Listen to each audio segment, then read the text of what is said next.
Hello guys, welcome back to my channel. কেমন আছো তোমরা সবাই? আশা করছি সবাই খুব ভালো আছে আর আমরা সবাই খুব ভালো আছি। আর আজকে হচ্ছে মঙ্গলবার।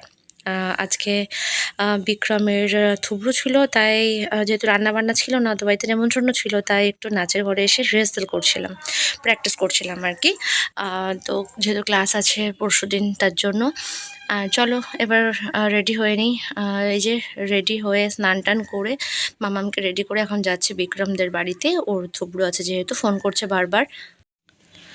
আর এই যে মাও এসছে আমাদের সাথে, আর এই যে এখানে চলে এসছে, এখন ওর থুবড়ো খেতে বসে পড়েছে। আর এই যে এখানে ওর মা এখন আশীর্বাদ করবে, তারপরে ওর বাবা, তারপরে আরও সবাই করবে। তো দেখতে থাকো আমার ব্লগটা। এখানে এত গরম লাগছিল না, তো কি বলবো, ফ্যান চলছিল তাও মনে হচ্ছে না এত গরম। তাই মানে আর লোকজন ছিল তো, তার জন্য আরও বেশি গরম লাগছিল। যাই হোক, এই যে এখন আশীর্বাদ করছে আমাদের বিক্রমকে। এত গরমে যে কে বিয়ে করে ভাই বুঝতে পারি না।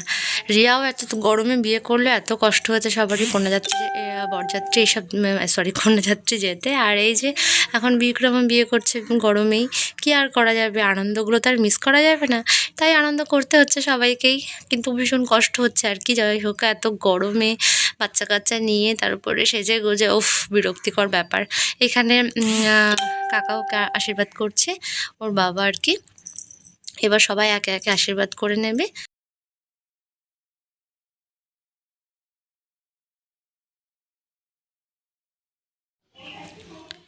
আর এই যে আশীর্বাদের পর গিফট দেওয়ার পালা আর কি। এই যে আংটিটা দিয়েছে বিক্রমকে বিক্রমের বাবা, বেশ ভালো। উপরে একটা গণেশ আছে আংটিটার উপরে, বেশ ভালো লাগছে। আর এই যে এখানে অন্তু একটু খাবারের ক্লিপগুলো নিয়েছে। এই ভিডিওগুলো আসলে অন্তুই করছিল, আমি একটু পিছনের দিকে ছিলাম। মানে এত গরম লাগছিল না, মেয়েকে নিয়ে ওইদিকে, মানে মেয়ে তো ঘরে ছিল, মানে আমি ওইদিকে দাঁড়িয়েছিলাম, এত গরম লাগছিল জাস্ট পারছিলাম না। আর এই যে এখানে ঠাকমাও আশীর্বাদ করে নিচ্ছে, আমার ঠাকমা।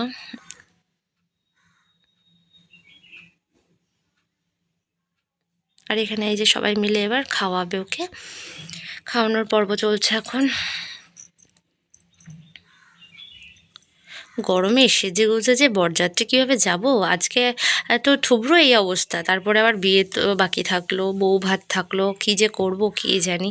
যাই হোক, যেটাই করি না কেন, যেভাবেই কাটাই না কেন, তোমাদের সঙ্গে তো অবশ্যই শেয়ার করব। আর এই যে বন্ধুরা মিলেও ওর সঙ্গে একটু মজা টজা করছিল। আর এখানে অন্তু একটু বাইরে গেছিলো, তাই অন্তু ছিল না। সবাই মিলে এখানে একটু মজা করছে, আমি একটু ভিডিও করে নিলাম। বলছিল যে এই সব ভাতটা এভাবে খাওয়াবে ওকে। বন্ধু তো, বন্ধুরা তো একটু ইয়ার্কি ঠাট্টা করবেই, তাই না? যাই হোক, এবার খাওয়ার প্যান্ডেলে চলে এসেছি, আর এখানে একটু খাওয়া দাওয়া করে নেবো।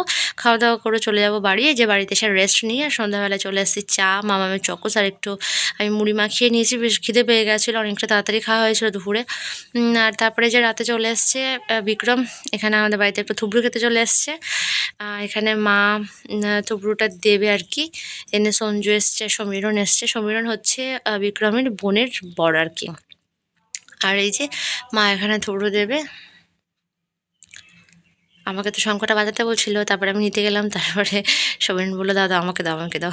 যাই হোক, আর এই যে মা এখানে আশীর্বাদ করে নিচ্ছে।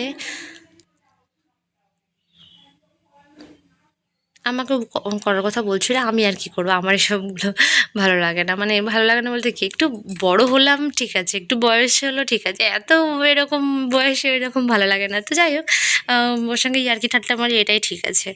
আশীর্বাদ করবো, পায়ে হাত দিয়ে প্রণাম করে, তাও তো আমাকে প্রণাম করতে চাচ্ছিলো, যাই হোক আমি করতে দিইনি। আর ভিডিওটা ভালো লাগলে অবশ্যই লাইক কমেন্ট শেয়ার করে দিও। পরের দিন অবশ্যই বিয়ের ভ্লগ চলে আসবে, দেখতে থাকো তোমরা। Tata, by.